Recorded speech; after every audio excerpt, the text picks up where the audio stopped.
Pada suatu malam di tengah hujan badai, ada dua orang kakak beradik yang bernama Li Han dan juga Li Yao menyaksikan langsung ayah mereka dibunuh oleh sang paman. Si paman yang bernama Li Tiansheng melakukan pemberontakan karena dia tidak terima sudah berjuang susah payah di medan perang, tapi kaisar pada saat itu yang dijabat oleh ayah dari Li Han dan juga Li Yao hanya berduduk santai di atas singgasana. Malam ini Li Tiansheng melakukan pemberontakan dengan membunuh serta mengkudeta posisi kaisar. Li Han yang pada saat itu sedang bersembunyi dengan sang adik berinisiatif pergi meninggalkan kerajaan demi bisa menyelamatkan diri. Di saat yang sama Li Tiansheng didatangi oleh 7 orang immortal yang menjadi dalang utama di balik pemberontakan yang dia lakukan. 7 immortal ini merasa tidak puas kepada Li Tiansheng karena 2 anak dari kaisar belumlah mati pada saat ini. Li Tiansheng pun berusaha menjelaskan kalau kedua anak kaisar tidak akan bisa lari jauh karena dia pasti akan mengejar serta membunuh mereka berdua. Akan tetapi 7 immortal mempunyai inisiatif sendiri untuk mengejar Li Han dan juga Li Yao tanpa bantuan dari Li Tiansheng.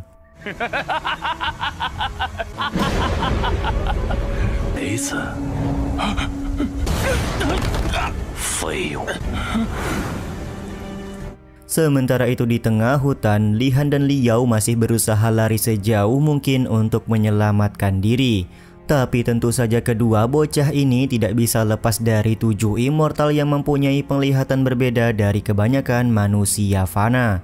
Salah seorang immortal berencana langsung membunuh Li Han dan juga Li Yao untuk memusnahkan semua keturunan kaisar pada saat ini. Tapi salah seorang immortal berkata mereka tidak bisa membunuh manusia fana dengan tangan mereka secara langsung karena hanya akan mendatangkan sebuah masalah.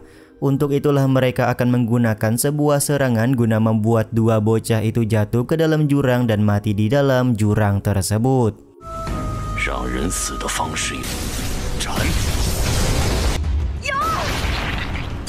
Benar saja Li Han dan Li Yao jatuh ke dalam jurang setelah terkena serangan kuat dari 7 immortal. Tampak tangan dari Li Han juga langsung terputus ketika dia berusaha menyelamatkan sang adik. Token kehidupan yang dipegang oleh 7 immortal juga langsung memperlihatkan kalau mereka berdua sudah tidak bernyawa lagi. Di saat itulah muncul seorang wanita yang menghampiri Li Han di dalam jurang dan membuat waktu berhenti sejenak. Diketahui wanita ini merupakan seorang utusan yang akan menyelamatkan nyawa dari Li Han karena Li Han merupakan orang yang sudah terpilih. Dengan menggunakan kemampuan magisnya, si wanita memasukkan tangannya ke dalam tubuh Li Han sembari mengucapkan selamat datang di dunia tanpa akhir.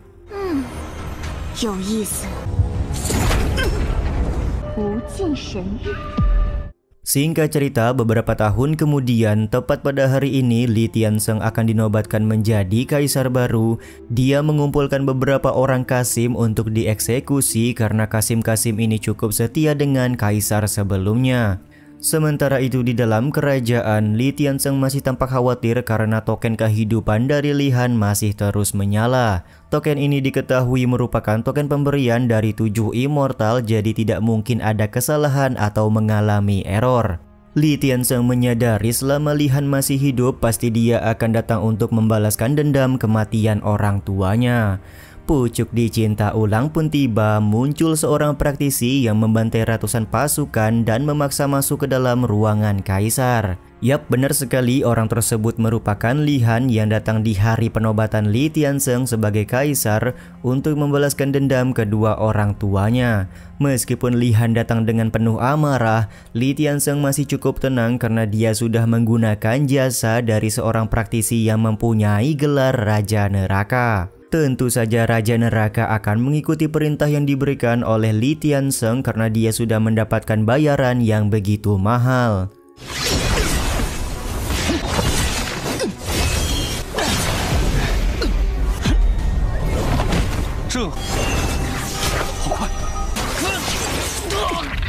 Dari beberapa momen pertarungan, Li Han benar-benar dibuat tidak berdaya oleh Raja Neraka. Situasi ini pula yang membuat Li Tiansheng buka suara di mana menurutnya Li Han dan kedua orang tuanya mempunyai kemiripan, yaitu mereka terlalu baik kepada orang lain.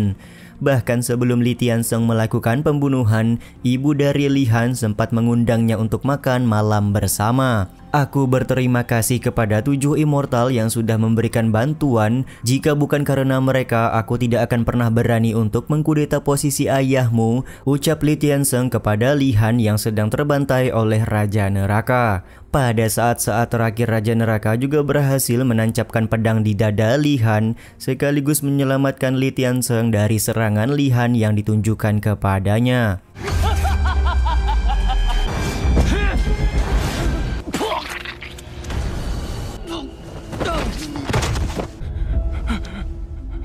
Kematian Li Han juga membuat token kehidupan seketika berubah warna menjadi merah, yang menandakan kalau Li Han sudah sepenuhnya mokat. Rasa terima kasih langsung diucapkan oleh Li Tianseng kepada Raja Neraka. Dia juga sedikit menyesal karena Raja Neraka tidak hadir lebih awal dan membantunya membunuh Kaisar pada waktu itu.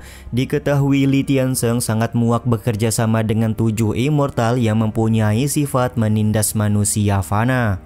Raja Neraka pun kemudian bertanya kenapa Li Tianseng tidak memberitahukan siapakah 7 immortal yang dia maksud, karena siapa tahu Raja Neraka bisa melawan 7 immortal tersebut demi Li Tianseng. Aku tidak tahu siapa mereka sebenarnya, tapi merekalah yang datang kepadaku. Dikarenakan pada waktu itu sudah ada niat membunuh Kaisar, maka aku tidak peduli siapa mereka. Yang terpenting 7 immortal itu memberikan bantuan kepadaku, ucap Li Tianseng menjelaskan kepada Raja Neraka. Setelah Li Tianseng bercerita, tiba-tiba saja suasana berubah menjadi mencekam dan terlihat mayat dari Li Han hidup kembali.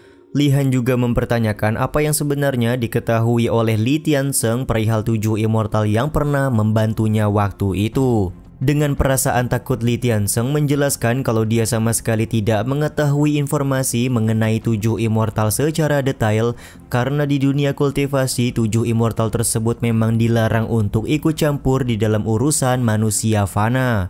Sebuah kejutan terjadi di mana ternyata Li Han yang berhasil hidup kembali merupakan gadis utusan yang pernah menyelamatkan nyawa Li Han beberapa waktu yang lalu. Sebuah plot twistnya adalah Raja Neraka yang sudah membantu Li Tianseng selama ini merupakan Li Han yang sebenarnya. Li Han langsung membunuh Li Tianseng di hadapan semua orang sembari mengumumkan kalau dia akan menduduki posisi Kaisar karena dia merupakan keturunan langsung dari Kaisar Li sebelumnya. Kasim yang sebelumnya mendapatkan siksaan dari Li Tianseng juga langsung memberikan penghormatan kepada Kaisar Li Han.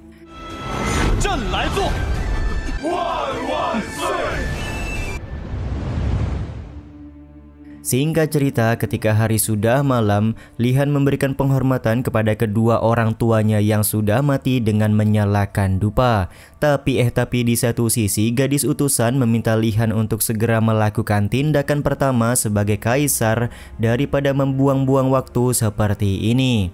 Li Han sendiri bisa memaklumi kalau gadis utusan berbicara seenaknya di hadapan makam kedua orang tuanya. Dia juga memahami kalau alam dewa tempat gadis utusan berasal hanya diisi oleh monster yang tidak punya perasaan sama sekali. By the way, untuk mempermudah, Mimin manggil gadis utusan dengan nama Sihai aja ya guys. Sihai kelihatan mengiyakan semua ucapan yang disampaikan oleh Li Han perihal alam dewa yang dia tinggali. Dia juga bertanya kapan Li Han akan menjalankan misi di alam dewa seperti yang sudah mereka sepakati.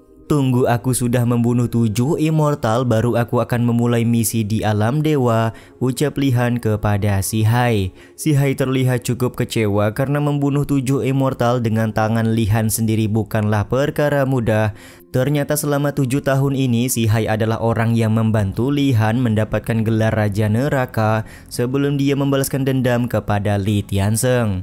Jangan lupakan juga kalau aku merupakan gadis utusan dewa yang bisa kapan saja membunuhmu, ucap Sihai memberikan ancaman kepada Li Han. Li Han sendiri tampak tidak takut dengan ancaman tersebut karena Bang MC paham kalau Sihai tidak mungkin membunuhnya karena dia merupakan orang yang terpilih.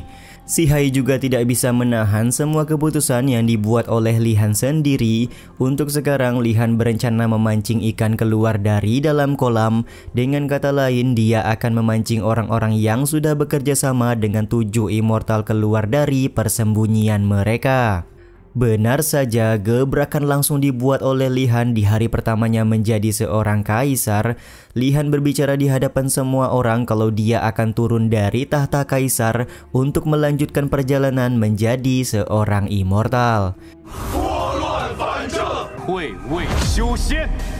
Singkat cerita, di hari pertamanya turun tahta, Li Han membuat sebuah kompetisi untuk semua sekte guna mempertontonkan kemampuan mereka di tengah altar. Jika Li Han merasa tertarik, maka dia akan bergabung dengan sekte tersebut. Beberapa orang ketua sekte mulai menunjukkan kemampuan mereka di tengah altar. Ada yang berasal dari sekte binatang buas dan juga ada seorang kakek yang berasal dari sekte Taisu. Si kakek yang lama ngebacot di tengah altar langsung dibawa turun oleh pihak keamanan karena jika hanya ngebacot saja tidak akan bisa meyakinkan Li Han untuk masuk ke dalam sekte miliknya.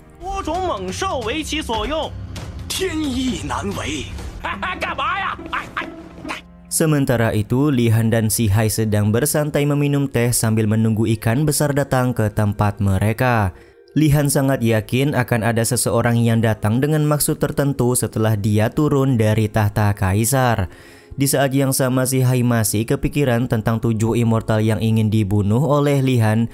Dengan kemampuan Bang MC pada saat ini sepertinya membutuhkan waktu lebih banyak untuk membalaskan dendam. Li Han sendiri meminta si Hai untuk tenang karena jika saatnya sudah tiba nanti, maka dia akan berhasil membunuh 7 immortal tersebut. Baru saja selesai berbicara, tiba-tiba saja muncul seorang praktisi bernama Lu Xin yang datang untuk membunuh Li Han.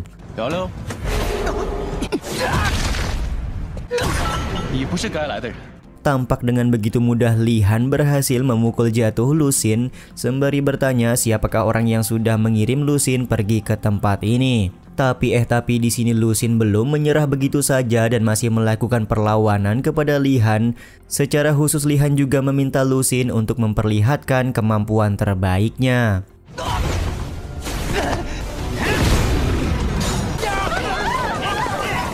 Sementara itu, si Hai hanya memantau pertarungan sambil memberikan penilaian kepada Lu Xin dan juga Li Han yang bertarung menggunakan atribut api.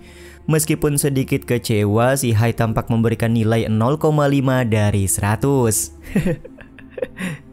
Di saat yang sama Li Han langsung melakukan serangan terakhir untuk menjatuhkan Lu Xin. Dia juga kembali memberikan pertanyaan terakhir perihal siapa orang yang sudah mengirim Lu Xin untuk menemuinya. Lu Xin sendiri ternyata baru menyadari sebenarnya Li Han punya kultivasi yang sangat tinggi. Untuk itulah dia akan melakukan serangan terakhir dengan mengorbankan nyawa.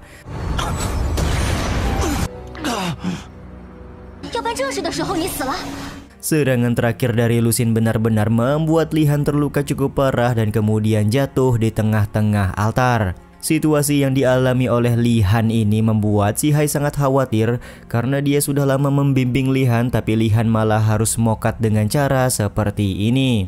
Dia kemudian masuk ke dalam altar untuk melihat keadaan Li Han dan menemukan sedikit keanehan. Yap, ternyata sebenarnya Li Han masih hidup tapi dia berpura-pura mati untuk memancing ikan besar dari dalam kolam. Benar saja, dalam beberapa waktu ikan mulai keluar dari dalam kolam. Yang dimaksud ikan merupakan seorang praktisi yang sudah bekerja sama dengan 7 immortal yaitu Zhang Zhenxuan. Kematian Li Han tentu saja memancing Zhenxuan untuk muncul dan sepenuhnya mengambil energi spiritual di dalam mayat dari Bang MC. Tapi betapa kagetnya Zhenxuan ketika mengetahui tidak ada setetes energi spiritual yang tersisa di dalam tubuh Li Han. Dan ketika dia membuka kain penutup, ternyata yang sedang berbaring di atas meja adalah si Hai. Anjay, kena prank.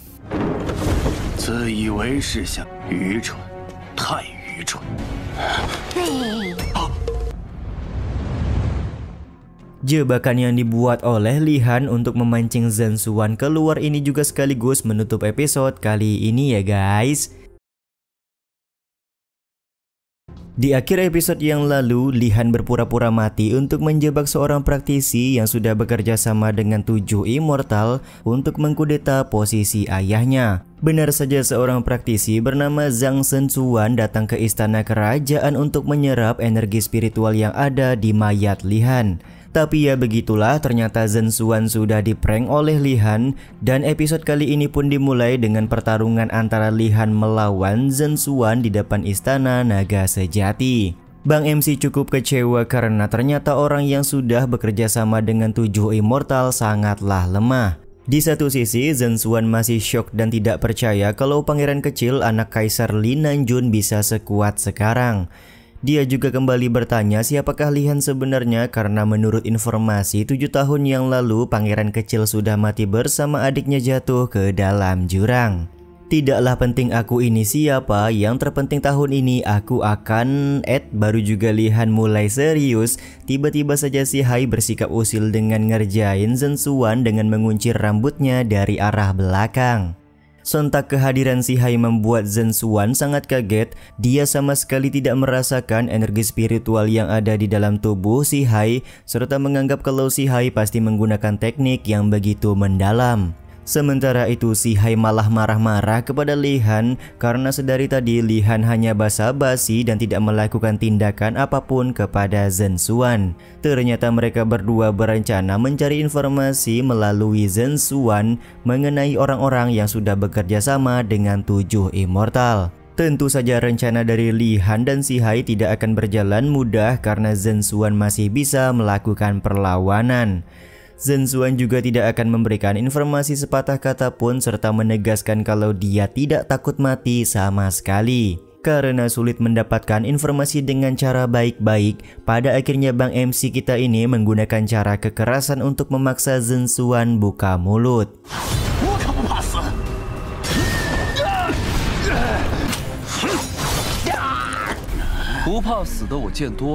Aku sudah banyak membunuh orang yang tidak takut akan kematian, tapi jika kau mau memberikan informasi maka aku akan mengampuni nyawamu, ucap Li-Han di hadapan Zhenzuan. Akan tetapi Zhenzuan tidak memperdulikan omongan tersebut dan lebih memilih untuk melakukan serangan balik menggunakan pedang terbang yang dia miliki. Yap, pedang terbang pemberian immortal mampu menembus tubuh Li-Han dan membuat Bang MC tidak berdaya. Zhenzuan juga menceritakan kalau dia mengorbankan sebelah matanya hanya demi pedang terbang tersebut. Dia juga menyarankan agar Li-Han tidak membalaskan dendam kepada 7 immortal karena kekuatan mereka jauh berada di atas Bang MC. Akan tetapi sebuah kejutan terjadi di mana ternyata sedari tadi Li-Han hanya bermain-main saja dengan Zhenzuan. Tampak Bang MC kita sama sekali tidak merasakan sakit meskipun pedang terbang sudah menembus bagian jantungnya. Dengan sekejap Li-Han juga langsung menghancurkan pedang terbang pemberian immortal yang dimiliki oleh Zhenzuan.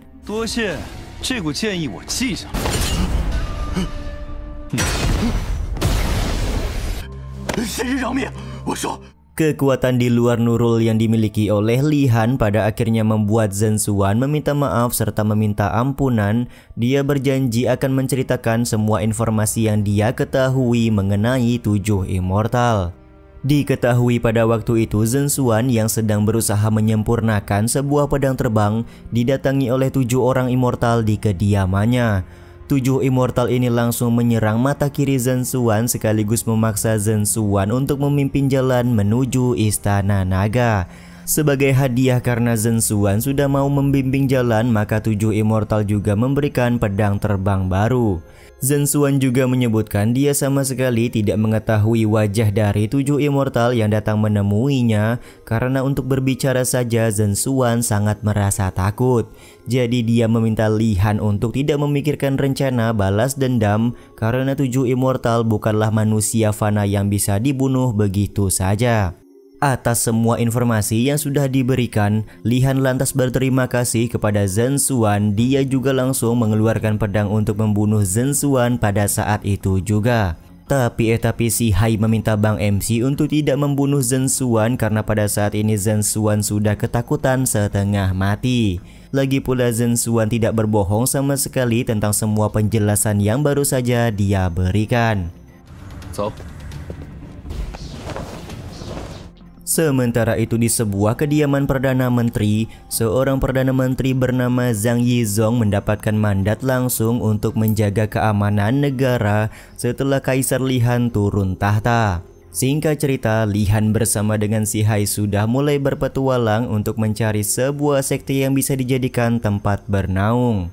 Di tengah jalan, Li Han masih sedikit khawatir dengan selalu melihat token kehidupan yang dia miliki. Diketahui Li Han memang mempunyai harapan hidup ratusan tahun lamanya, tapi jika tidak menemukan sebuah pil spiritual yang dibutuhkan, maka Li Han akan sangat sulit untuk bertahan. Jadi Si Hai benar-benar meminta Li Han untuk memanfaatkan waktu yang tersisa dan jangan terus-menerus memikirkan cara balas dendam kepada 7 immortal. Di saat yang bersamaan juga muncul seorang wanita cantik dari dalam kedai, dan wanita cantik ini membuat Li Han menoleh dengan seketika. Beberapa saat kemudian, Li Han dan Si Hai kembali melanjutkan perjalanan mereka. Sepanjang perjalanan, Si Hai terus-terusan memberikan saran agar Li Han memasuki beberapa sekte untuk mulai berkultivasi.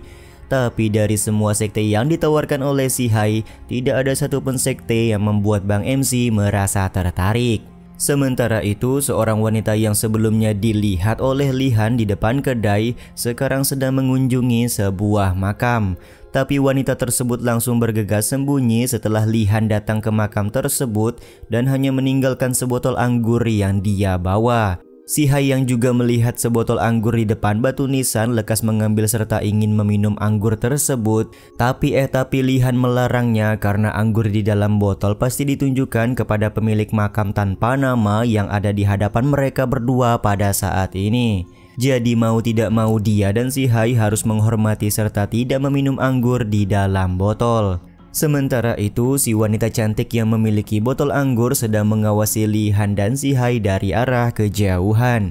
Wanita cantik ini sempat ingin melakukan serangan karena Si Hai sebelumnya ingin meminum anggur yang dia bawa. Beruntung dia mengurungkan niatnya setelah melihat Li Han menyirami batu nisan menggunakan anggur tersebut.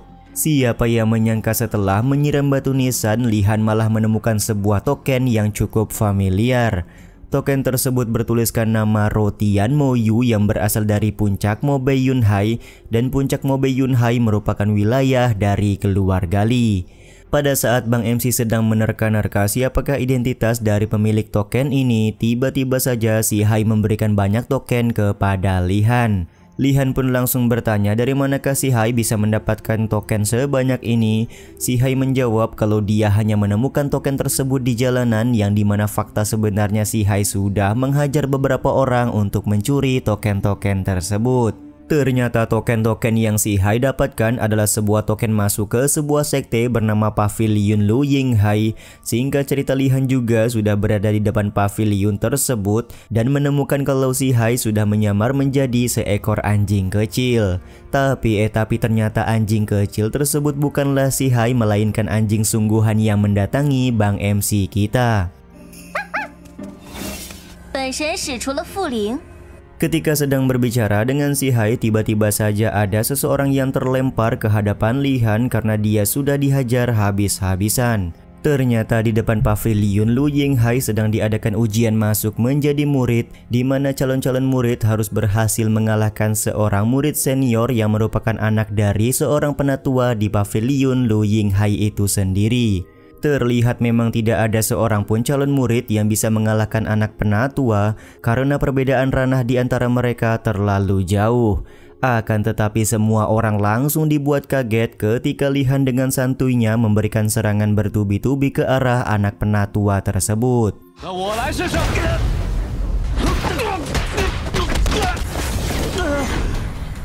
Serangan yang dibuat Li Han sontak membuat anak penatua sangat marah. Di satu sisi, seorang master pavilion menjelaskan kepada Li Han kalau syarat masuk menjadi murid di pavilion Lu Yinghai bukan hanya mengalahkan anak penatua saja. Ternyata masih ada syarat lain, yaitu menggunakan kekuatan untuk memanggil angin dan hujan. Dan sontak ucapan master ini membuat semua orang kaget karena sedari awal mereka tidak pernah diberitahukan mengenai kedua syarat tersebut. Di saat yang sama, Si Hai meminta Li Han untuk mencari sekte lain saja karena pavilion Lu Yinghai sepertinya tidak akan menerima Li Han dengan baik.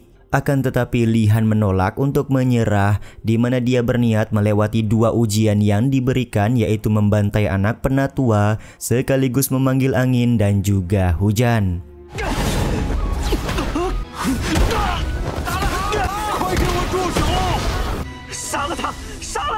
Li-Han benar-benar membuktikan ucapannya dengan menghajar anak penatua hingga babak belur. Bahkan di sini Master Pavilion harus turun tangan langsung untuk memberikan bantuan kepada anak penatua tersebut.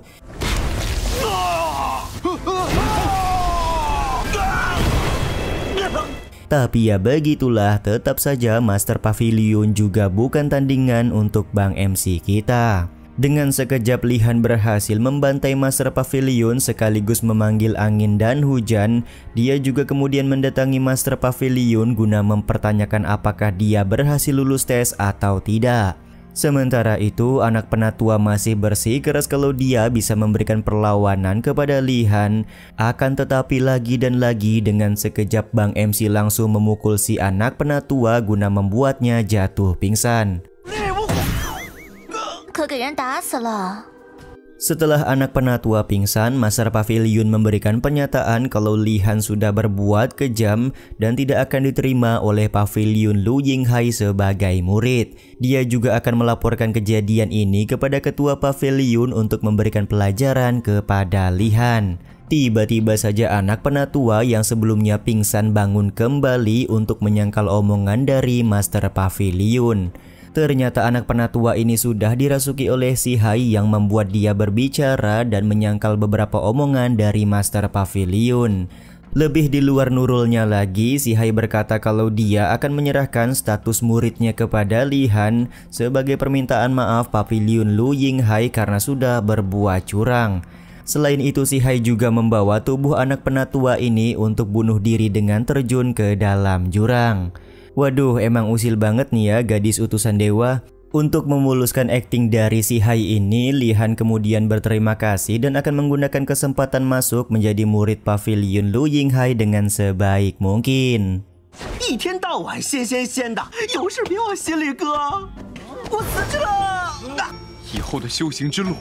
Keberhasilan Li-Han memasuki Pavilion Lu Yinghai ini juga sekaligus menutup episode kali ini ya guys. Di akhir episode yang lalu, Li-Han berhasil menyelesaikan ujian pertama dan kedua dari Pavilion Lu Yinghai untuk masuk menjadi seorang murid. Anak penatua dari Pavilion juga harus meregang nyawa karena ulah usil dari si Hai. Episode kali ini pun dimulai dengan pengumuman yang dilakukan oleh seorang penatua bernama Li Chuan.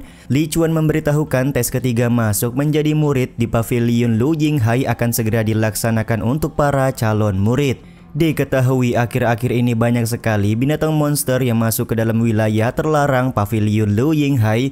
Jadi tes ketiga untuk para calon murid adalah mereka harus membunuh 5 binatang monster tingkat tinggi, lalu mengambil inti dari binatang monster tersebut. Setelah mendapatkan 5 inti binatang monster, maka peserta akan resmi menjadi murid di Pavilion Lu Yinghai. Li-Han yang baru naik ke depan pavilion terlihat sangat disegani oleh semua peserta.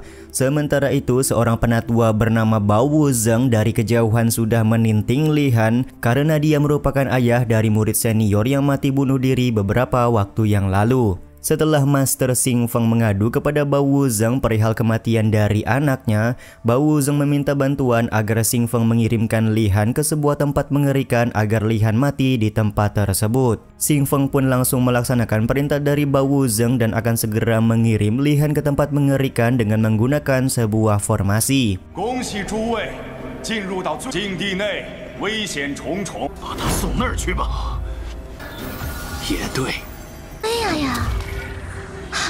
Di saat yang sama beberapa orang peserta mulai masuk ke dalam formasi yang dibuat oleh Pavilion Lu Yinghai menuju area terlarang sekte. Sementara Li-Han sendiri akan dikirim ke tempat yang berbeda menggunakan jebakan formasi di tangan Xing Feng.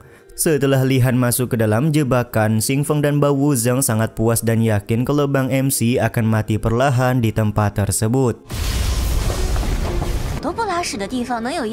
Benar saja, Li-han dan Si Hai sudah mulai masuk ke dalam sebuah lembah bernama Lembah Hantu. Alih-alih merasa takut, Li-han malah berharap kalau pavilion Lu Ying-hai bisa mempersiapkan sesuatu yang cukup menantang untuk dirinya.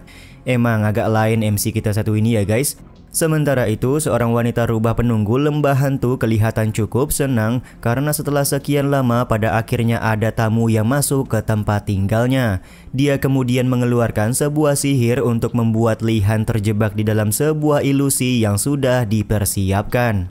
Benar saja, Li-han kelihatan langsung terpengaruh dan berjalan terus ke depan tanpa memperdulikan peringatan dari Si Hai sama sekali. Si Hai yang melihat kondisi ini malah kelihatan tidak khawatir karena dia yakin Li-han akan mempertunjukkan permainan yang menyenangkan.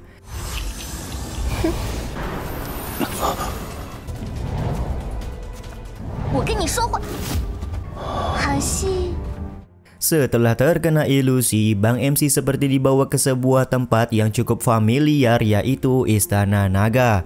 Di dalam Istana Naga juga sudah ada ibu, ayah, dan adik dari Li-han yang menunggu kepulangan dari Bang MC. Mereka semua kemudian makan malam bersama karena malam ini Li-han sudah pulang ke rumah. Akan tetapi tiba-tiba saja ibu dari Li-han batuk darah karena penyakit yang dia alami sekarang kondisinya semakin parah.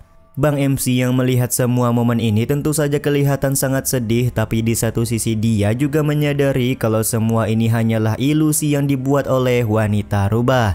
Li-han juga langsung berterima kasih kepada si wanita rubah karena sudah membuat ilusi yang bisa mempertemukan dia dan keluarganya lagi. Menggunakan keluarga yang aku sayangi untuk membunuhku itu adalah sebuah kesalahan yang cukup besar, ucap Li-han sembari menebaskan pedangnya.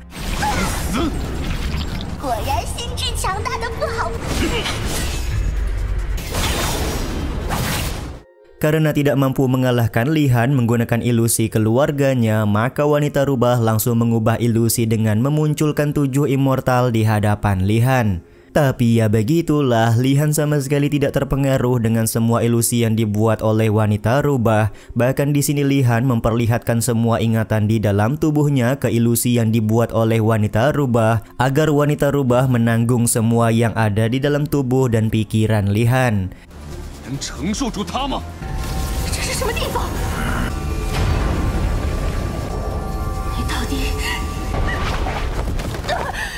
Yap, benar saja, wanita rubah seperti berada di sebuah tempat yang sangat mengerikan di alam kesadaran dari Bang MC. Wanita rubah ini juga langsung bertanya-tanya siapakah Li-han sebenarnya karena bisa memutarbalikkan sihir yang dia gunakan seperti ini.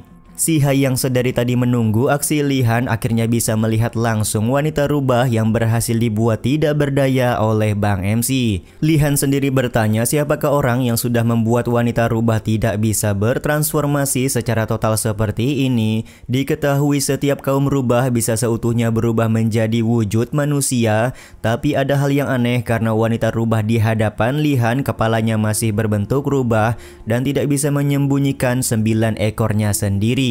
Alih-alih menjawab pertanyaan yang dilontarkan oleh Bang MC, wanita rubah ini malah langsung marah dan memberikan serangan kepada Li-han dan juga Si Hai.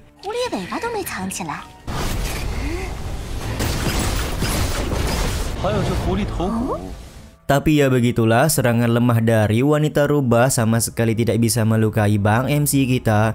Di satu sisi Li-han juga mengolok-olok wanita rubah yang terlihat sangat lemah, padahal diketahui klan rubah mempunyai kekuatan di atas rata-rata. Li-han juga tampak mengambil sebuah tengkorak kecil di mana tengkorak tersebut merupakan anggota klan rubah yang sudah disegel. Bang MC meminta wanita rubah untuk memberitahukan jalan keluar dari lembah hantu, barulah dia akan mengembalikan tengkorak rubah di tangannya. Sontak permintaan ini membuat wanita rubah tertawa karena diketahui sekali masuk ke dalam lembah hantu, Li-han tidak akan pernah bisa keluar. Lembah hantu ini juga akan menjadi pemakaman untuk Bang MC kita. Karena wanita rubah masih bersikap sok kuat, pada akhirnya Li-han kehilangan kesabaran dan langsung memberikan sebuah tendangan mematikan. Di satu sisi Si Hai juga meminta Li-han untuk segera membunuh wanita rubah dan keluar secepat mungkin dari tempat ini. Akan tetapi Li-han malah merasa kasihan dengan wanita rubah serta berbicara kalau dia bisa membawa wanita rubah keluar dari lembah hantu ini. 我还能带你出去。 Tawaran kebaikan dari Li-Han ditolak mentah-mentah oleh wanita rubah karena wanita rubah sudah merasa trauma bekerja sama dengan manusia fana. Ternyata klan rubah dan manusia dulu pernah saling menghormati satu sama lain hingga di suatu ketika ada manusia munafik yang mendekati klan rubah lalu melakukan pembantaian kepada semua klan rubah termasuk keluarga dari wanita rubah. Dan itulah alasan mengapa wanita rubah ini bisa tersegel di lembah hantu serta tidak pernah bertransformasi seutuhnya menjadi manusia. Wanita rubah menjelaskan meskipun Li-Han membunuhnya lalu pergi meninggalkan lembah hantu, dia juga tidak akan bisa lolos dari kejaran pavilion Lu Yinghai. Tapi wanita rubah sejenak terdiam ketika dia melihat token kehidupan yang dikeluarkan oleh Li-Han. Token ini juga memberitahukan sebenarnya pavilion Lu Yinghai sudah menjadi musuh dari Bang MC kita. Untuk itulah Bang MC langsung bertanya kepada wanita rubah bagaimana cara bisa keluar dari lembah hantu ini. 都一样自私虚伪，把我领地杀我族人，会让轮眼海阁在我。告诉我怎么出去。 Pertanyaan yang dilontarkan oleh Li-Han perihal bagaimana cara keluar dari lembah hantu juga sekaligus menutup episode kali ini ya guys. Di akhir episode yang lalu, Li-Han berhasil mengalahkan wanita rubah penunggu lembah hantu. Alih-alih membunuh wanita rubah tersebut, Bang MC malah lebih memilih bertanya bagaimana cara keluar dari tempat ini. Episode kali ini pun dimulai dengan wanita rubah yang mengajak Li-Han pergi ke sebuah danau kecil yang berada di lembah hantu. Di tengah-tengah danau tersebut terdapat sebuah pedang yang dimana jika berhasil mencabut pedang tersebut maka Li-Han bisa keluar dari tempat ini. Meskipun begitu, cara tercepat untuk segera keluar tentu saja bisa dilakukan dengan membunuh wanita rubah. Akan tetapi Li-Han tidak tertarik karena dia dan wanita rubah tidak memiliki dendam apapun, jadi ngapain harus saling membunuh? Karena merasa Li-Han cukup berbeda dengan kebanyakan orang, maka wanita rubah memberitahukan sebuah fakta di mana selalu banyak orang yang datang ke danau ini untuk mencabut pedang Hyelin. Bagi siapapun yang berhasil mencabut pedang Hyelin, maka orang tersebut akan menjadi penguasa di pavilion Lu Yinghai. Akan tetapi selama 1000 tahun tidak ada seorang pun yang berhasil mencabut pedang Hyelin di tengah danau lembah hantu. Untuk itulah wanita rubah bertanya sekali lagi apakah Li-Han masih yakin dan berani untuk mencabut pedang tersebut. Dengan wajah santuinya, Li-Han meminta wanita rubah untuk tidak khawatir. Bang MC juga langsung pergi ke tengah danau untuk mencoba mencabut pedang Hyelin. 看在你与那些杂碎不同的份上，成为轮眼海阁未来的阁主。不劳操心。好强的气势！ Benar saja baru juga Li-Han mendekati pedang tersebut, aura spiritual yang begitu kuat langsung terpancar dari pedang Hyelin. Tapi aura spiritual dari Bang MC juga tidak kalah kuat yang menyebabkan fluktuasi kekuatan yang luar biasa. Dikira begitu sulit, ternyata mencabut pedang Hyelin sangatlah mudah. Tapi ada keanehan di mana wanita rubah seperti sudah paham apa yang selanjutnya akan terjadi kepada Li-Han.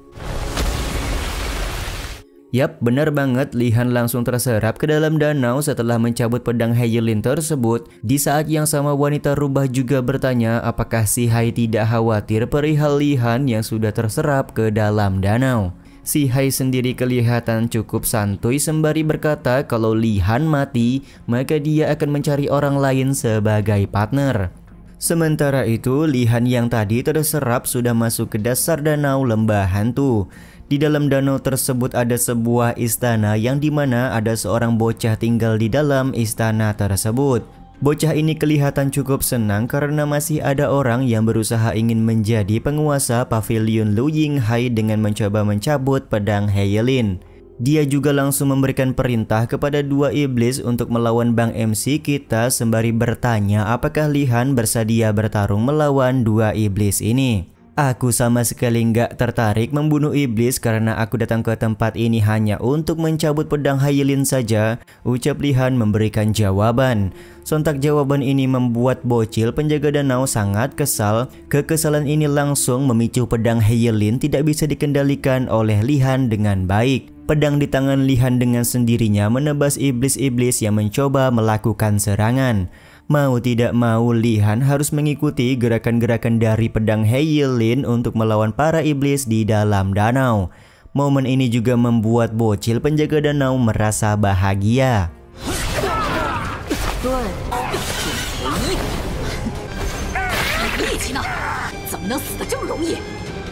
Pada akhirnya, Li Han merasa muak karena harus terus-terusan mengikuti gerakan pedang untuk membunuh para iblis. Sementara di saat yang sama, bocil penjaga danau semakin menjadi-jadi dengan mengeluarkan banyak iblis ke hadapan Li Han. Sementara itu dari atas danau, wanita rubah yakin kalau Li Han tidak akan berhasil selamat karena air danau sudah mulai mendidih, menandakan Li Han sudah dikuasai sepenuhnya oleh kebencian. Benar saja, di dalam danau Li Han tampak sangat marah ketika muncul iblis yang berwajah seperti Li Tiansheng. Kemarahan Li Han disambut baik oleh bocil penjaga danau karena jika terus seperti ini maka si bocil dengan mudah bisa mengambil jiwa Bang MC yang dipenuhi aura kebencian.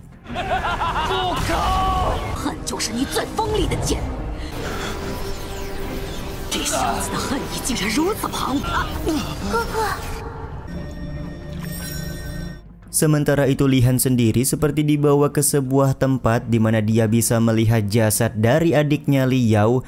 Momen ini membuat Li Han langsung menggunakan kekuatan dewanya untuk melawan kebencian yang ditimbulkan oleh bocil penjaga danau. Bocil penjaga danau yang merasa di atas angin juga cukup kaget karena ternyata Li Han masih mampu melawan kebencian dan membuat jiwa orang-orang yang pernah mati di dalam danau menjadi terbebas. Di satu sisi, si Hai menyadari kalau Li Han baru saja menggunakan kekuatan dari alam dewa. Tentu saja hal tersebut membuat si Hai menghela nafas karena setiap kali kekuatan dewa tersebut digunakan, maka umur hidup Li Han akan semakin berkurang.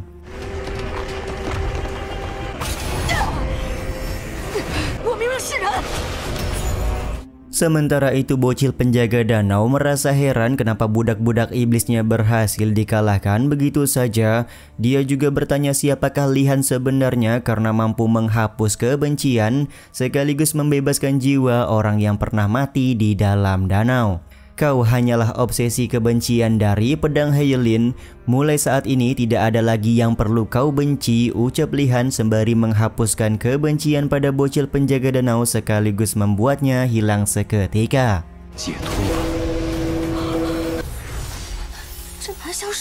Seiring hilangnya bocil penjaga danau, maka segel yang melindungi lembah hantu juga sepenuhnya menghilang. Air dari danau juga tampak langsung kering, tidak bersisa. Wanita rubah juga tampak sangat bahagia karena dia bisa keluar dari tempat terkutuk ini dan merubah penampilannya menjadi manusia seutuhnya. Beberapa saat kemudian, Li Han muncul di hadapan si Hai sembari bertanya berapakah sisa waktu yang masih dia miliki. Dengan tenang si Hai memberitahukan kalau Li Han hanya punya waktu 3 hari lagi untuk bertahan hidup. Sementara itu, wanita rubah sudah keluar dari lembah hantu dan tentu saja membuat semua orang di pavilion Lu Yinghai bertanya-tanya siapakah orang yang sudah mencabut pedang He Yilin dan membuat wanita rubah bisa keluar dari lembah tersebut.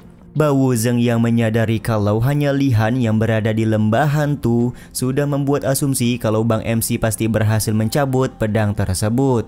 Di saat yang sama, 2 orang penatua dari puncak Bai Huafeng dan juga puncak Qin Feng menganggap kalau pavilion Lu Yinghai pasti punya seorang master baru setelah tercabutnya pedang He Yilin. Akan tetapi raut ketidaksenangan malah justru terlihat dari wajah Bao Zeng. Penatua dari puncak Qin Feng juga mengetahui kalau ada seorang murid yang dikirimkan oleh Master Xing menggunakan formasi ke dalam lembah hantu. Akan tetapi Master Xing menganggap kalau murid tersebut tentu saja tidak akan berhasil mencabut pedang He Yilin yang dikenal sulit untuk ditaklukkan. Tiba-tiba saja pedang He Yilin menancap di tengah altar diiringi dengan kemunculan dari Bang MC Li Han. Li Han juga tanpa ragu langsung menggunakan pedang He Yilin untuk membunuh Master Xing dengan satu kali serangan saja.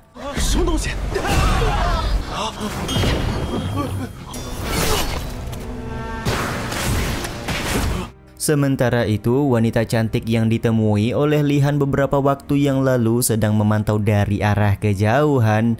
Dia juga sadar kalau Li Han merupakan orang yang datang di makam yang sama dengannya pada waktu itu. Penguasa pavilion yang baru sudah muncul tapi kalian tidak memberi penghormatan, ucap Li Han sembari mengelus pedang Heilin di hadapan semua orang. Sontak hal ini pun membuat semua orang yang bernaung di pavilion Lu Yinghai langsung memberikan penghormatan kepada Bang MC terkecuali Bao Wuzeng. Bang MC langsung menghunuskan pedangnya ke arah Bao Wuzeng sembari berkata, pantas saja anakmu bersikap kurang ajar karena ternyata mendapatkan pendidikan yang buruk dari sang ayah. Bao Wuzeng yang belum mau mengakui Li Han sebagai penguasa pavilion langsung berniat menggunakan serangan formasi pedang. Di satu sisi dia juga menjelaskan kepada semua orang kalau Li Han pasti sudah bekerja sama dengan wanita rubah untuk menghancurkan pavilion Lu Yinghai. Semua ini dikatakan oleh Bao Wuzeng agar bisa membuat Li Han dibenci oleh semua orang. Akan tetapi dengan sekejap Li Han berhasil menghancurkan formasi pedang yang sudah disiapkan oleh Bao Wuzeng, sekaligus membuat Bao Wuzeng terluka cukup parah.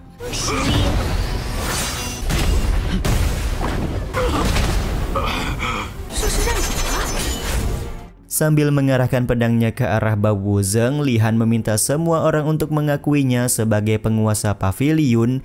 Jika ada orang yang tidak puas, maka bisa melakukan protes ke hadapannya sekarang juga. Penatua dari puncak Bai Huafeng dan juga puncak Qin Feng pun langsung memberikan penjelasan di mana mereka sudah mengakui Li Han sebagai penguasa pavilion. Mereka berdua juga meminta Bao Wuzeng untuk mengakui Li Han karena toh pedang Heilin juga sudah berhasil dicabut oleh Li Han sendiri. Tampak Bao Wuzeng masih belum bisa menerima apa yang sudah dilakukan oleh Li Han. Di satu sisi dia juga mengetahui selama ini penatua puncak Bai Huafeng dan puncak Qin Feng mempunyai rencana tersendiri. Belum sempat Bao Wuzeng ngebacot lebih jauh, seorang penatua langsung menghampirinya sembari meminta Bao Wuzeng untuk beristirahat ketimbang ngebacot mengenai hal-hal yang tidak perlu. Setelah Bao Wuzeng dibawa masuk, penatua puncak Bai Huafeng dan penatua puncak Qin Feng saling berebut untuk meminta Li Han menjadi master di puncak yang mereka tinggali. Akan tetapi Li Han memberi penjelasan kalau dia memang cukup beruntung bisa mencabut pedang Heilin. Tapi di satu sisi Bang MC juga sadar saat ini dia masih menjadi murid percobaan dan belum resmi menjadi murid di pavilion Lu Yinghai. Mendengar penjelasan ini, kedua penatua kembali berebut ingin menjadi guru dan meresmikan Li Han sebagai murid mereka. Tapi Li Han kembali berbicara kalau dia sebenarnya sudah punya seorang guru. Bang MC kemudian dengan sengaja memberikan token milik wanita cantik agar kedua orang penatua tersebut menjelaskan siapa sebenarnya nama dari pemilik token.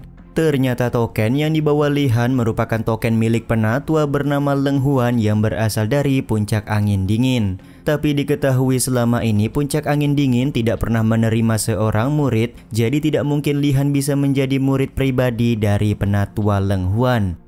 Li Han pun kemudian ngebacot di depan dua orang penatua tersebut untuk meyakinkan mereka kalau dia memanglah murid dari penatua Leng Huan. Pucuk dicinta ulang pun tiba-tiba saja penatua Leng Huan turun menghampiri Li Han dan langsung membawanya pergi begitu saja. Tampak di sini dua orang penatua dari puncak Qin Feng dan puncak Bai Huafeng begitu menghormati penatua Leng Huan.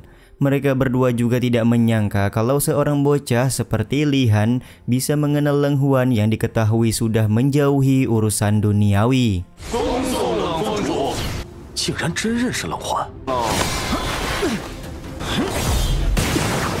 Beberapa saat kemudian diperlihatkan kalau Leng Huan sudah membawa Li Han ke puncak angin dingin. Dia juga langsung meminta Li Han untuk mengembalikan token giok yang sebelumnya Li Han ambil.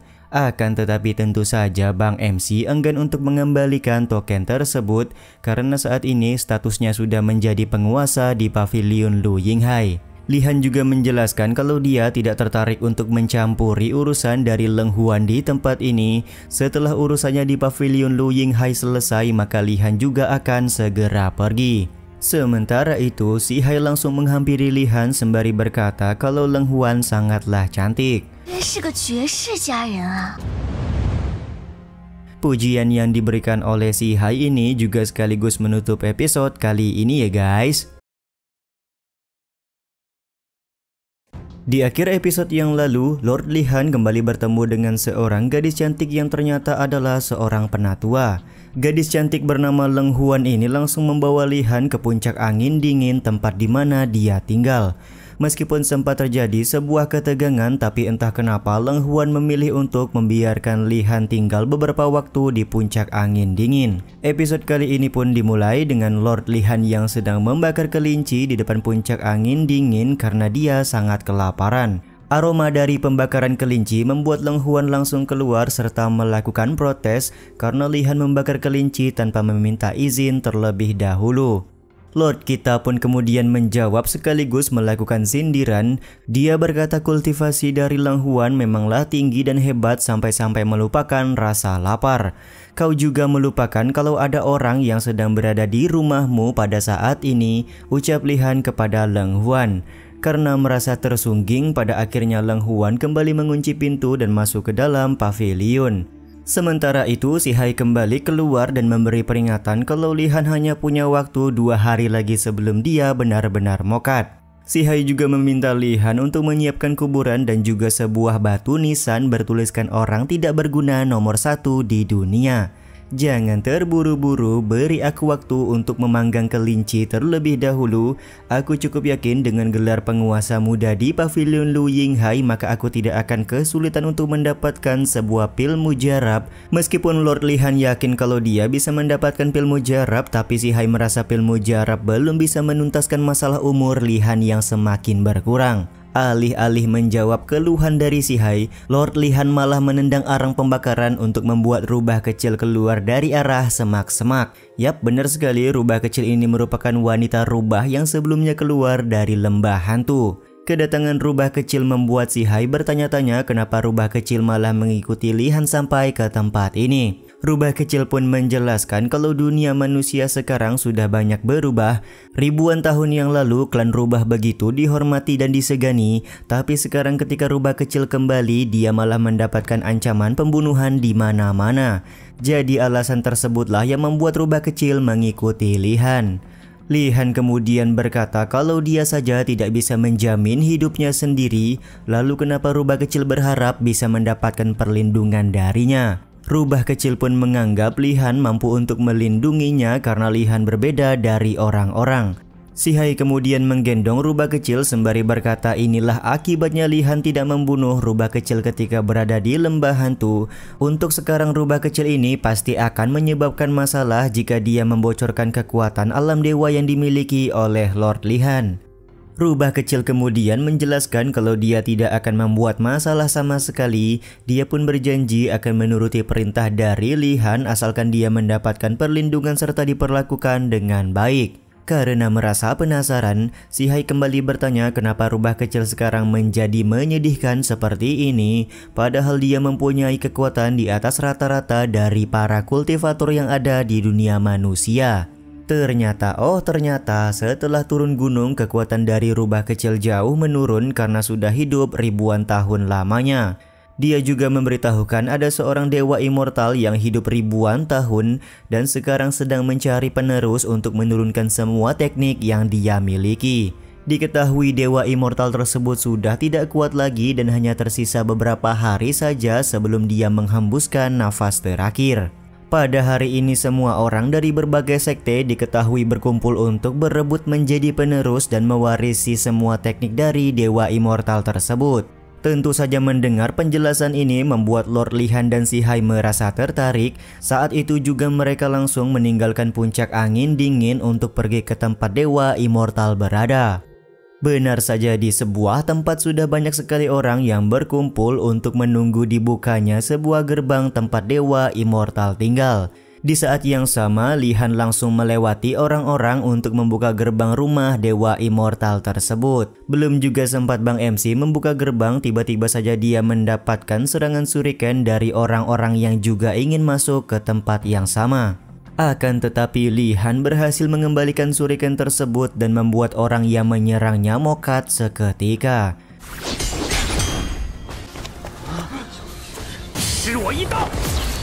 Kemampuan Lord Li Han yang gokil ini membuat seorang praktisi merasa tertarik. Dia pun langsung menghampiri Li Han untuk melancarkan beberapa serangan. Sambil menahan serangan si praktisi, Lord Li Han kita bertanya siapakah nama dari praktisi tersebut. Sekilas praktisi ini menyebutkan nama julukannya adalah pedang gila kesombongan serta dia berasal dari Gunung Zhangxi. Setelah mengetahui nama si praktisi, Lord Li Han kita langsung membuat gerakan simpel untuk membunuh pedang gila kesombongan dengan sekejap. Pembunuhan yang dilakukan oleh Li Han juga membuat semua orang sadar kalau pemuda bertopeng yang berada di hadapan mereka adalah Raja Neraka. Meskipun Li Han cukup disegani, tapi seorang praktisi berkata kalau Li Han harus taat aturan untuk menjadi penerus Dewa Immortal. Jika tidak, maka dia akan berhadapan dengan semua orang yang berada di tempat ini. Seperti biasa, walaupun mendapatkan ancaman, Li Han tampak tidak punya rasa takut sama sekali. Dia bahkan mengancam balik dengan berkata siapapun yang tidak patuh dengan Raja Neraka maka akan dibinasakan.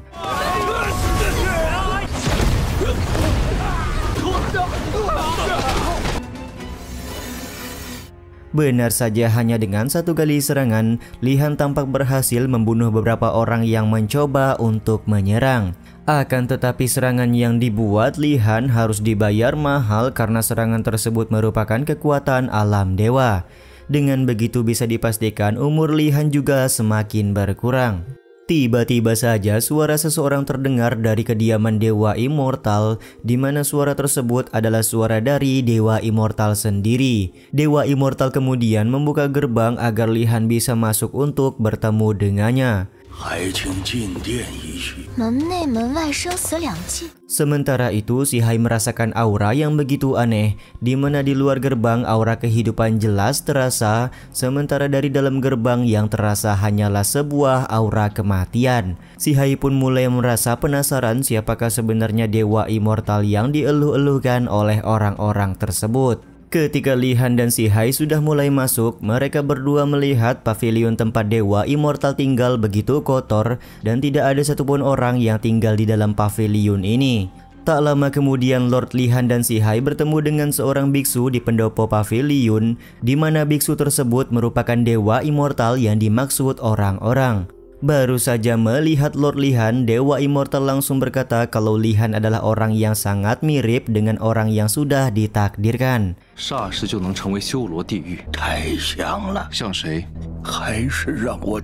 Pak Tua Immortal juga sudah menunggu selama 10.000 tahun dan pada akhirnya dia punya kesempatan untuk bertemu dengan Lord kita.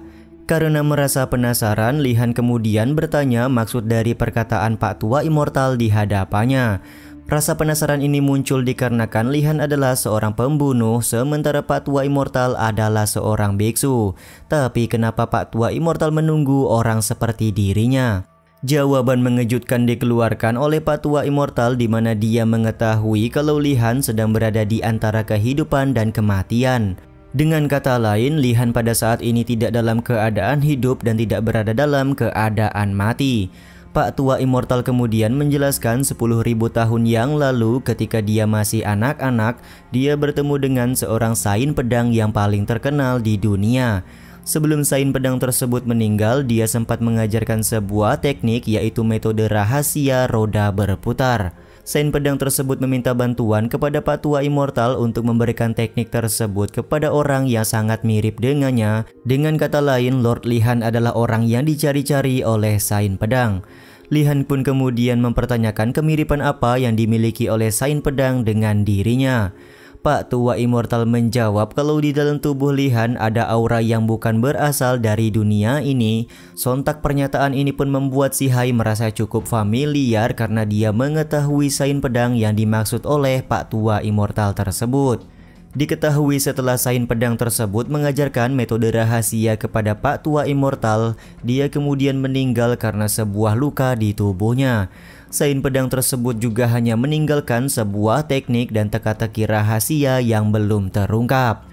Karena merasa penasaran, Li Han kemudian melemparkan sebuah pertanyaan, kalau sain pedang begitu kuat, kenapa dia bisa mempunyai luka di tubuhnya, dan siapakah orang yang sudah berhasil melukai sain pedang tersebut. Dengan pelan Pak Tua Immortal menjawab, wajah hantu berpakaian putih. Yap, wajah hantu berpakaian putih adalah orang yang berhasil membuat luka pada Sain Pedang.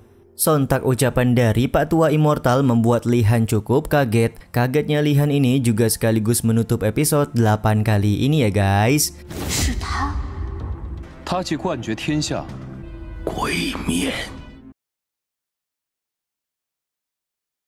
Di akhir episode yang lalu, Li Han bertemu dengan seorang Pak Tua Immortal yang ingin menurunkan sebuah metode rahasia pemberian Sain Pedang. Diketahui sudah 10.000 tahun lamanya Pak Tua Immortal menunggu kedatangan dari Li Han ke tempatnya berada.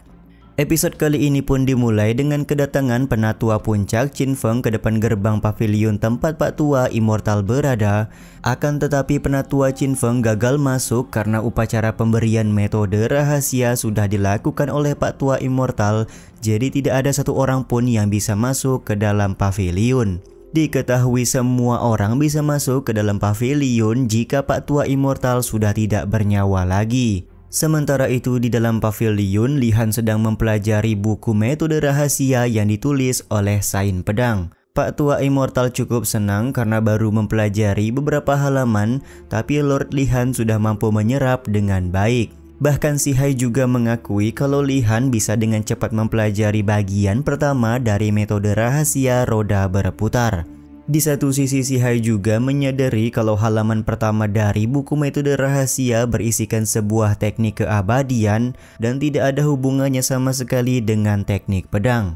Setelah selesai mempelajari bagian pertama, Li Han merasa tidak ada perubahan yang terjadi di dalam tubuhnya. Si Hai pun kemudian menyentuh tubuh Bang MC dan memastikan kalau umur Lord kita sama sekali belum bertambah.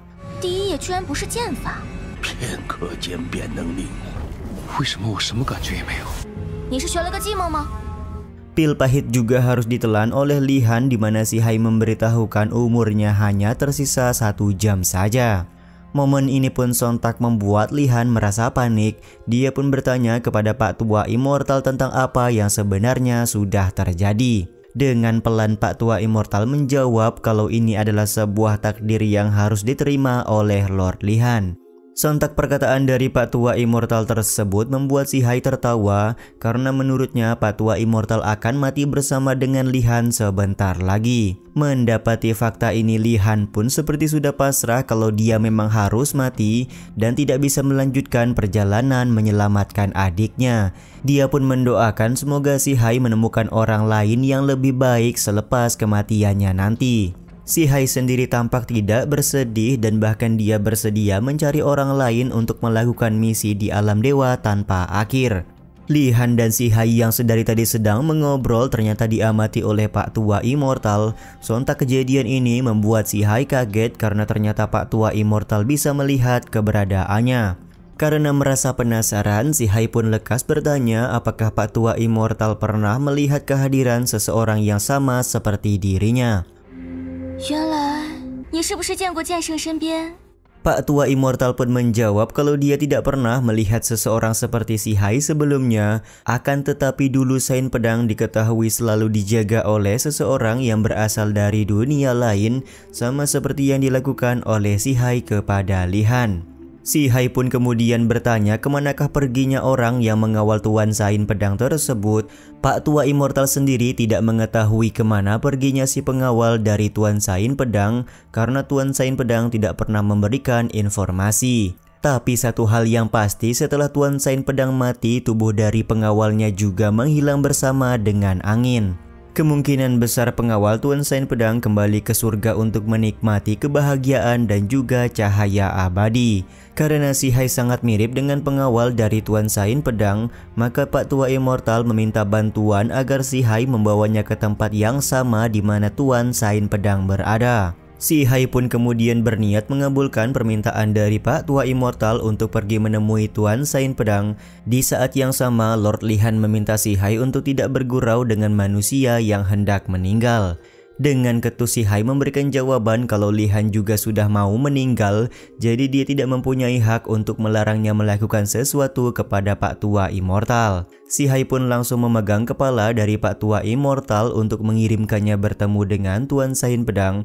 Tapi dengan sekejap Pak Tua Immortal langsung merasakan sesuatu yang cukup aneh karena dunia tempat Sain Pedang berada jauh berbeda dengan yang dia bayangkan.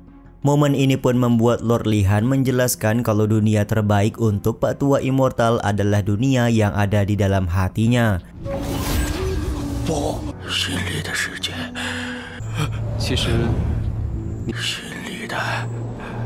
Pak Tua Immortal sejenak berpikir lalu berterima kasih kepada Li Han karena sudah membuatnya merasa tenang. Setelah berterima kasih, tubuh dari Pak Tua Immortal langsung berubah menjadi emas dan mengeluarkan fluktuasi kekuatan yang luar biasa. Kematian dari Pak Tua Immortal juga membuat segel pelindung pavilion langsung terbuka dan menyebabkan semua orang mulai masuk ke dalam pavilion.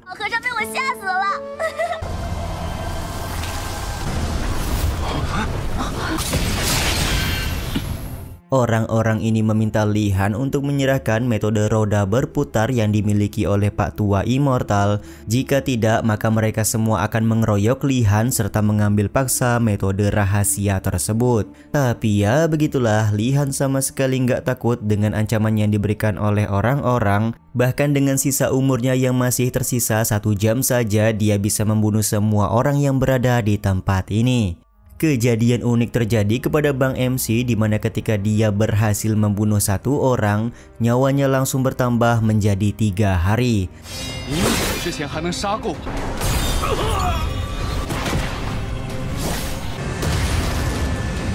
Situasi ini pun disadari oleh si Hai yang menganggap kalau teknik keabadian dari Pak Tua Immortal menggunakan metode penyerapan kehidupan orang lain. Jadi pantas saja tanaman dan makhluk hidup di sekitaran pavilion semuanya mati dan kering karena kehidupan mereka diserap oleh Pak Tua Immortal sendiri.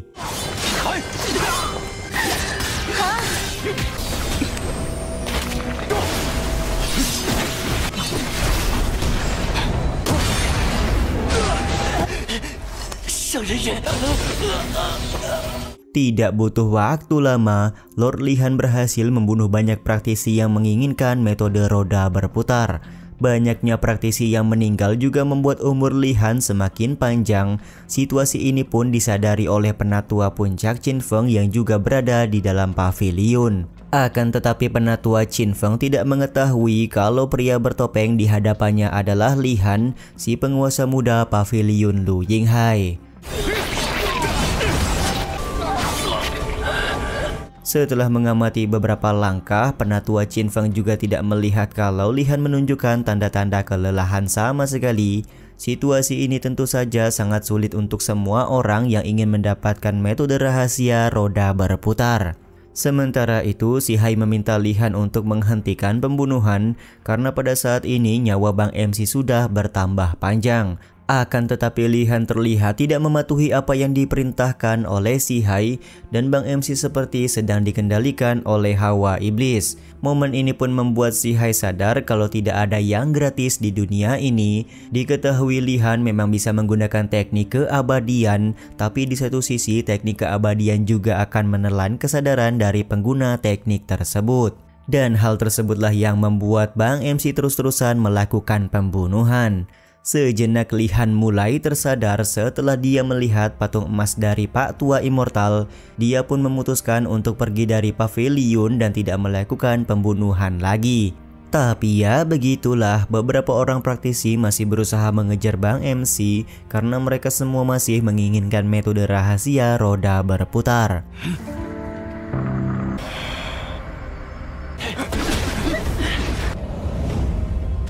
Kepergian Lord Li Han ini juga sekaligus menutup episode 9 kali ini ya guys. Di akhir episode yang lalu, Li Han berhasil membuat umurnya semakin panjang menggunakan metode rahasia dari Pak Tua Immortal. Metode tersebut mengharuskan Li Han untuk membantai orang baru dia mendapatkan kehidupan yang lebih lama. Setelah dirasa cukup, pada akhirnya Li Han memutuskan pergi meninggalkan pavilion tempat Pak Tua Immortal tinggal. Episode kali ini pun dimulai dengan si Hai yang bertanya hendak pergi ke manakah Li-Han pada saat ini. Di luar Nurul, Bang MC ingin pergi ke kota dan menyantap nasi goreng. Di sisi lain, Li-Han masih mendapat kejaran dari beberapa orang praktisi yang menginginkan metode rahasia roda berputar.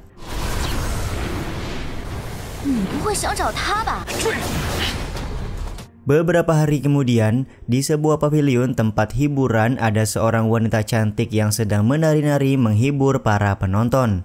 Tiba-tiba saja suasana menjadi kacau setelah penatua Qin Feng datang ke lokasi. Ternyata suasana hati dari penatua Qin Feng sedang tidak enak karena selama 3 hari dia melakukan pengejaran kepada Raja Neraka, namun tidak membuahkan hasil sama sekali. Wanita penghibur yang ketakutan lekas melarikan diri keluar dari tempat hiburan. Akan tetapi tentu saja penatua Qin Feng tidak akan membiarkan wanita penghibur lolos begitu saja.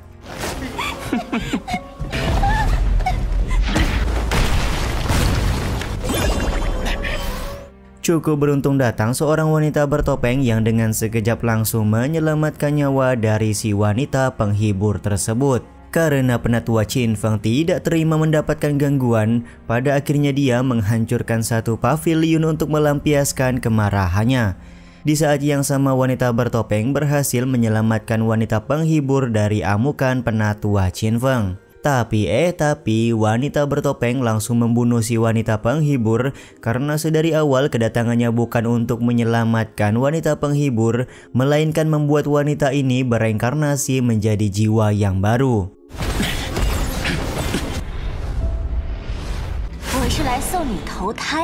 Setelah bereinkarnasi menjadi jiwa baru, wanita bertopeng segera membawa wanita penghibur ke sebuah sungai yang diselimuti oleh kabut. Ketika mereka berdua hendak masuk ke dalam perahu, ternyata di dalam perahu tersebut sudah ada Bang MC Lord Li-Han. Wanita bertopeng tanpa ragu langsung melakukan serangan kepada Li-Han, tapi sayangnya serangan yang dia lancarkan masihlah gagal. Ketika si wanita bertopeng hendak jatuh ke dalam sungai, Li-Han datang untuk menolong wanita tersebut. Ternyata mereka berdua saling mengenal satu sama lain, dan si wanita bertopeng terlihat memanggil Li-Han dengan sebutan bos. Wang Chuan.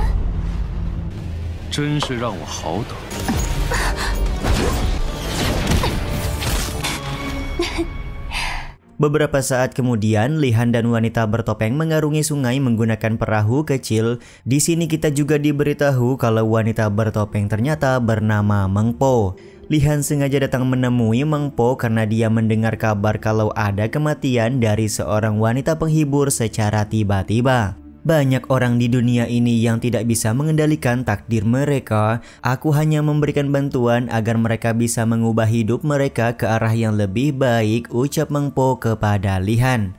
Wanita penghibur yang ikut dengan mereka juga tidak menyesal karena sekarang dia sudah bereinkarnasi menjadi orang yang lebih baik serta menjalani hidup yang tenang ketimbang menjadi seorang wanita penghibur. Karena Meng Po dan Li-Han sudah lama tidak bertemu, pada akhirnya Meng Po menyiapkan anggur dan makanan sebagai perayaan pertemuan mereka berdua.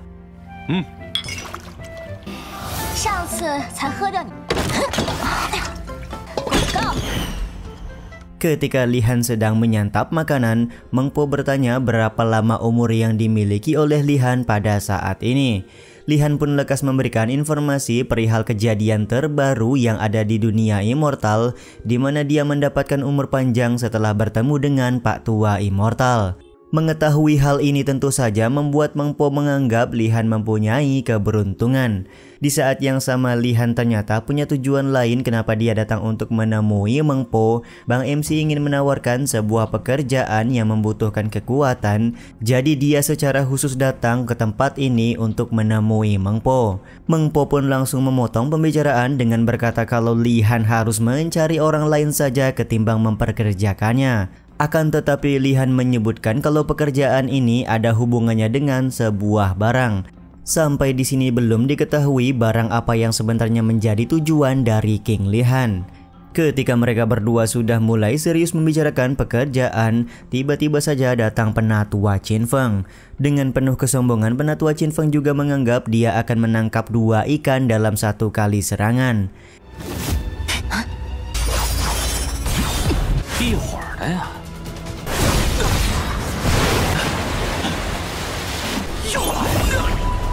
Tapi situasi malah terbalik, di mana Meng Po dan Li Han mampu mengalahkan penatua Qin Feng hanya dengan beberapa gerakan saja. Singkat cerita, di puncak angin dingin ada beberapa orang yang datang khusus untuk bertemu dengan Leng Huan. Mereka bertiga melakukan protes kepada Leng Huan yang selama ini menutup diri dan tidak ada merekrut murid sama sekali. Diketahui beberapa tahun yang lalu Master Puncak Angin Dingin sebelum Leng Huan sudah meninggal. Jadi sejak saat itu sampai sekarang Leng Huan terus-terusan mengurung diri dan tidak menjalankan Puncak Angin Dingin dengan baik.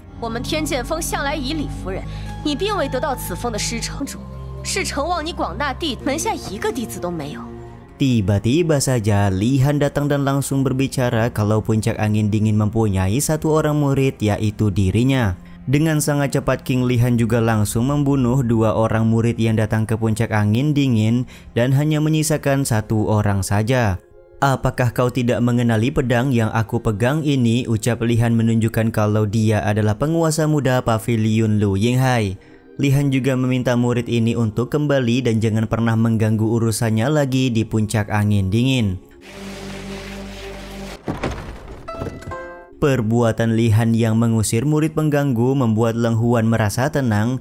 Sebagai rasa terima kasih, dia meminta Li Han untuk masuk dan memilih kamar sendiri di dalam pavilion untuk beristirahat malam ini. Jadi selama berhari-hari tinggal di Puncak Angin Dingin, Li Han selalu tidur di luar ya guys ya. Sontak hal ini pun membuat Li Han senang karena dalam beberapa waktu ke depan dia tidak akan tidur di luar lagi. Si Hai juga langsung keluar dan mengejek tentang perilaku Li Han yang sudah layak menjadi penguasa muda di Pavilion Lu Yinghai. Dia juga kembali memperingati tentang misi pertama di alam dewa tanpa akhir kepada King Li Han.